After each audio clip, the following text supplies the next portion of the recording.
Hi everyone, I hope you're well. Thank you for tuning in. I know it's been weeks since my last video. The recent eclipses hit me hard, to be honest, and I've definitely had some challenges and obstacles to manage for the past few weeks, as I know many other people have as well. Fortunately for all of us, that energy is starting to dissipate now.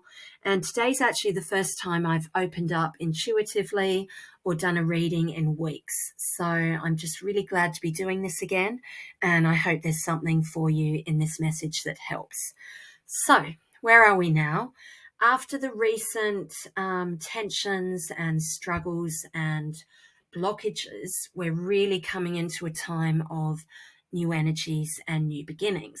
So there's two main things I want to talk about today, the solstice and the new moon in December, and then I've got a little card read as well. So first of all is the solstice on the 21st of December. And whether you're celebrating summer or winter solstice, doesn't really matter, because solstice itself represents a turning point. It's either the longest or the shortest day of the year. So the thing to ask at this time is, how have recent events for you brought you to the point you're at now, where you're seeing things and situations, your life and your future in a new way that you probably wouldn't have seen if it weren't for the recent challenges you've been through? So this new perspective is your focus point and your sort of launch pad for this time of change. So solstice for me is the winter solstice, because I'm in the northern hemisphere. This, Christmas is celebrated now, but pagans would celebrate Yule, the festival of Yule, and that was always the welcoming back of the light. Even though you can't see it yet, it is the point at which the days get longer. So it was always a festival of light. There'd be candles and bonfires, and I've included in my picture here my beeswax candle that I've been using recently. Beeswax candles are fantastic. They've got a really strong honey smell, and they don't give off any toxins, and actually they clear the energy of a room. So like practical things like dust and allergens, but also the energies. It's used sometimes in house energy clearing. So they do last a long time. They're more expensive than normal candles, but I really like this one. So if you don't have your own, you can tune into the energy of this one. So welcoming back the light in the Northern Hemisphere. I've also put a picture here of mistletoe that I took today from the mistletoe tree I've talked about before. It's been so cold here in the UK the past week. There's a big snow a week ago, and it's starting to melt now because it's raining, but that snow was still there this morning when I picked the mistletoe. So that and our crystal here, smoky quartz, are two things the Druids would use in their pagan festivals, such as Yule on the solstice. So I wanted to include them today with the candle, just to honour this time of year. Anyway, so yes, solstice on the 21st, and we also then have on the 23rd of December, Capricorn new moon. In the UK, that's at 10:16 a.m. and it's always a time of new beginnings anyway. So new moon is new beginnings. And this one being at 1 degree and 32 minutes of Capricorn. So 1 degree is right at the start of the sign. Each sign has 30 degrees in the zodiac. It's even more of an emphasis on the new beginning. It's like the Fool card in the tarot, that, first step on a new journey. It's also another supermoon, which means the moon is closer to Earth in its orbit, so we will feel it that much stronger. So many things are pointing towards new beginnings at the moment.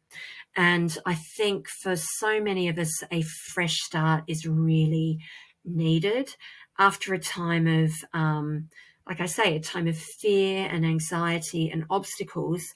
There's a new sense of optimism coming in at the end of December. And with it being in Capricorn, Capricorn's all about structure. So it's not about sort of new visions that are a bit vague or just escapism and running away from something because you don't like it into something new. There's a deliberate sense of building something new and planning for something new. So I'll talk about that a bit more with the cards as well.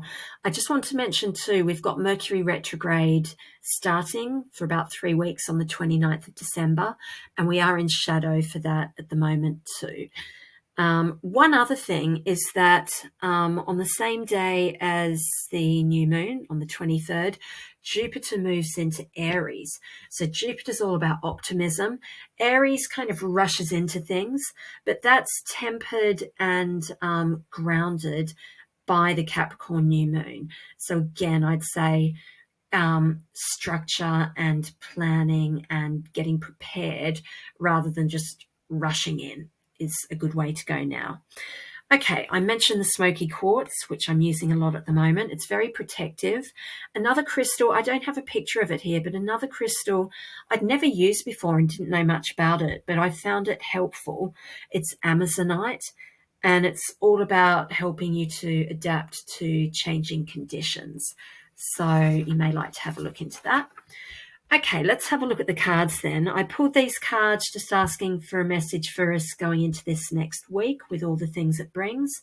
And I laughed out loud when the first 2 cards came out. So it is the moon pointing to the new moon on the 23rd. And the 2 of Wands, it's saying to channel this 2 of Wands energy and be in this 2 of Wands state of mind around the new moon. So 2 of Wands is all about looking up and outwards again and taking off the blinkers that you may have had on just to protect yourself and get through the past couple of weeks. So he's holding the world in his hand. He's looking up and out, holding on to that wand, which has got new shoots of growth on them. And it's all about assessing in that Capricorn kind of way, assessing the possibilities and options ahead of you now and coming up with a new, better plan and one that will grow like those shoots. So I want to say now that the same force, the same energy that led you to the journey that you've been on, which is now closing, whatever that is for you, is now, that same force is now leading you on to this next journey. So it's not about holding on to the past. It's just about the next phase in your life, really. So look at it head on, keep a level head, and, use this time to plan. And then I felt like we needed another card. So I asked for a card just giving advice on a good mindset to go into this week with. And we got the 2 of Cups. So Cups is all about, it's the water signs, it's about emotion. 2 of Cups is about love and peace and harmony. So the message is to go into the week with a mindset of peace. Don't have any resentment over what's been and what's happened, and be the better person if you need to be. And also know that the brightness and the joys ahead, have faith that they're coming, and the joy of what's ahead means that the problems of the past, particularly the recent past, just won't be worth dwelling on or hanging on to.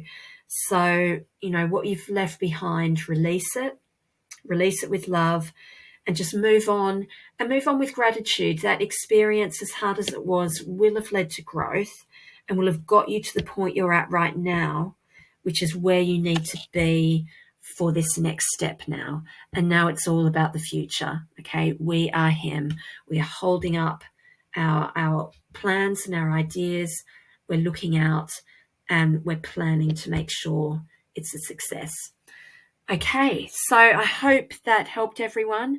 Thank you again for listening, and I'll be back again soon. Thanks. Bye-bye.